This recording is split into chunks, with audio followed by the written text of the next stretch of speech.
नमस्कार लाडक्या बहिणींनो. लाडक्या बहिणींना 2100 रुपये कधीपासून मिळणार? उपमुख्यमंत्री एकनाथ शिंदे यांनी दिली मोठी अपडेट.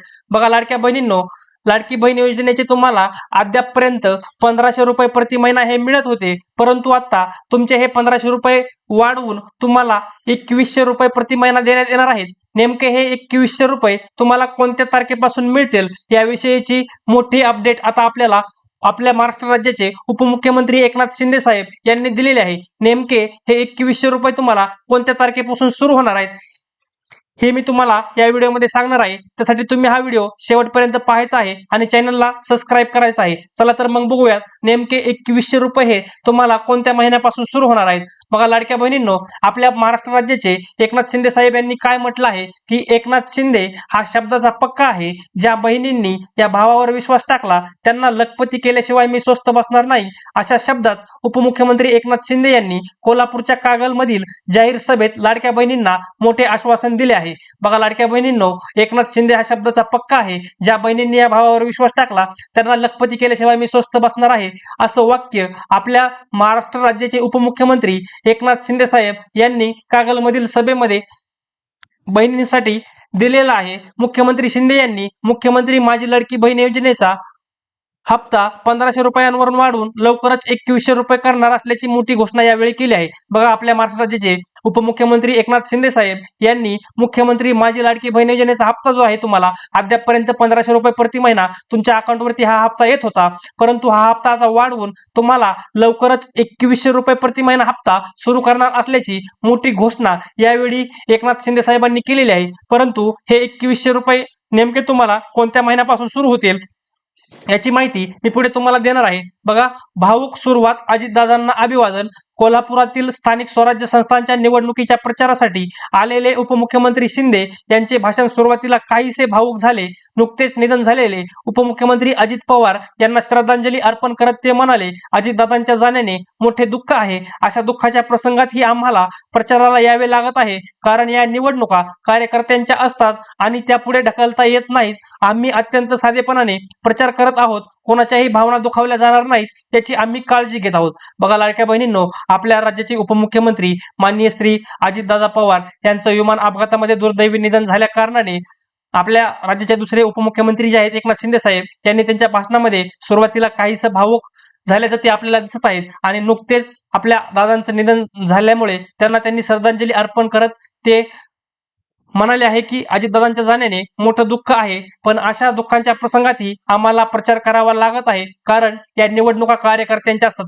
या पंचायत समिती, जिल्हा परिषद निवडणुका ज्या असतात त्या कार्यकर्त्यांच्या असतात. या कारणास्तवच आपल्या राज्याचे उपमुख्यमंत्री एकनाथ शिंदे साहेब यांना प्रचार करावा लागत आहे, दुःखात सुद्धा त्यांना प्रचार करावा लागत आहे, असं त्यांनी या सभेमध्ये सांगितलेलं आहे. पुढे बघा, जनशक्ती विरुद्ध धनशक्तीची लढाई. कोल्हापूरचे खासदार संजय मंडलिक यांच्या समर्थनार्थ बोलताना मुख्यमंत्री म्हणाले, मंडलिक साहेब, तुम्ही एकटे नाही आहात, ही संपूर्ण जनता तुमच्या सोबत आहे. काही लोक स्वतःच्या स्वार्थासाठी एकत्र आले आहेत. ही लढाई जनशक्ती विरुद्ध धनशक्ती अशी आहे. सत्ता कितीही मोठी असली तरी जनताच ठरवते की कोणाला आशीर्वाद द्यायचा आणि या लढाईत नेहमी जनशक्तीच जिंकते. आपल्या देशाचे आपल्या महाराष्ट्र राज्याचे उपमुख्यमंत्री एकनाथ शिंदे साहेब हे कोल्हापूरचे जे खासदार आहेत त्यांच्या समर्थनार्थ बोलताना म्हटले की मंडलिक साहेब, तुम्ही एकटे नाही आहात, ही संपूर्ण जनता जी आहे ती तुमच्या सोबत आहे आणि काही लोक स्वतःच्या स्वार्थासाठी एकत्र आले आहेत. ही लढाई जनशक्ती विरुद्ध धनशक्ती अशी पण आहे आणि या सत्ता कितीही मोठी असली तरी जनताच ठरवते की कोणाला आशीर्वाद द्यायचा आणि या लढाईत नेहमी जनशक्ती जिंकते, धनशक्ती कधीही जिंकत नाही, असं ते या सभेच्या दरम्यान बोललेले आहेत. पुढे बघा, लाडकी बहीण ठरणार गेम चेंजर. यामध्ये त्यांनी असं सांगितलं आहे की लाडकी बहीण योजना ही गेम चेंजर ठरणार आहे. सभेला उपस्थित असलेल्या महिलांच्या प्रतिसादाने भारावून गेलेल्या उपमुख्यमंत्र्यांनी महिला सक्षमीकरणावर भर दिला. ज्या उमेदवारांच्या मागे महिला शक्ती उभी असते त्याचा विजय निश्चित असतो. दर महिन्याला ओवाळणी देणारा हा भाऊ आज तुम्हाला विनंती करायला आला आहे. आम्ही लवकरच ही ओवाळणी 2100 रुपये करणार आहोत, असे शिंदे यांनी जाहीर केले. बघा लाडक्या बहिणींनो, तुमच्यासाठी अतिशय आनंदाची आणि महत्वाची अपडेट ही असणार आहे की सभेला उपस्थित असलेल्या महिलांच्या प्रतिसादानं भारावून गेलेले आपले राज्याचे उपमुख्यमंत्री एकनाथ शिंदे साहेब यांनी महिला सक्षमीकरणावर भर दिला. ज्या उमेदवारांच्या मागे महिला शक्ती उभी असते त्याचा विजय निश्चित असतो. दर महिन्याला तुम्हाला हा लाडका भाऊ तुम्हाला ओवाळणीच्या भेट म्हणून 1500 रुपये प्रति महिना देत आहे, असं सुद्धा ते बोलले आहेत. आणि ही भेट तुम्हाला आणि ही ओवाळणी याची रक्कम वाढवून तुम्हाला प्रति महिना 2100 रुपये हे लवकरच करणार आहेत असं शिंदे यांनी जाहीर केलेलं आहे. लखपती बहीण मिशन केवळ आर्थिक मदतच नाही तर विविध योजनांच्या माध्यमातून राज्यातील महिलांना लखपती करणे हेच सरकारचे अंतिम ध्येय असल्याचे त्यांनी स्पष्ट केले आहे.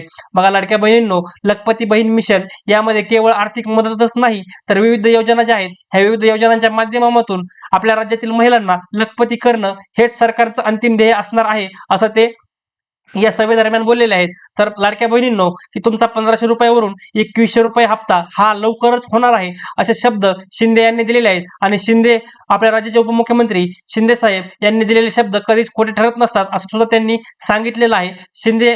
एकनाथ शिंदे साहेब हे शब्दाचे पक्के आहेत असं सुद्धा त्यांनी या सभेच्या दरम्यान सांगितलेलं आहे. तर लवकरच आपल्या लाडक्या बहिणींना 2100 रुपये हप्ता हा मिळणार आहे. हा हप्ता नेमका लाडक्या बहिणींना सुरू झाल्यानंतर त्याची अपडेट आपल्या युट्यूब चॅनलवरती मी देत असतो. त्यासाठी तुम्ही आत्ताच आपल्या युट्यूब चॅनलला सबस्क्राईब करायचं आहे आणि व्हिडिओला लाईक करायचा आहे. धन्यवाद.